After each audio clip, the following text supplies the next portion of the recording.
শেখ রাসেলের আর্তনাদ ছবিতে চুক্তিবদ্ধ হন ঢাকাই সিনেমার চিত্রনায়িকা অপু বিশ্বাস। শেখ হাসিনার চরিত্রে এই সিনেমায় অভিনয় করার কথা ছিল অপু বিশ্বাসের, যে কারণে মাত্র 100 টাকা পারিশ্রমিকই কাজটি করতে রাজি হন তিনি।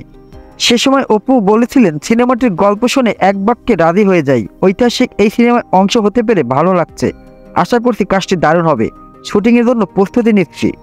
তবে এবার জানা গেল সেই সিনেমা থেকে নিজেকে সরিয়ে নিয়েছেন অপু বিশ্বাস, সেটাও নাকি চুক্তি হওয়ার পরের মাস ফেব্রুয়ারিতেই। সম্প্রতি দেশের একটি সংবাদ মাধ্যমকে অপু জানান, অনেক আগে পরিচালক ও প্রযোজককে জানিয়ে দেন সিনেমাটি করছেন না তিনি, তবে বিষয়টি তখন গণমাধ্যমে প্রকাশ হয়নি।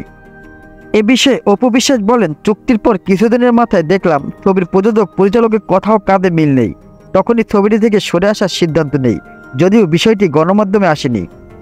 শেখ রাসেলের আর্তনাদ ছবিটি নির্মাতা সালমান হায়দারের।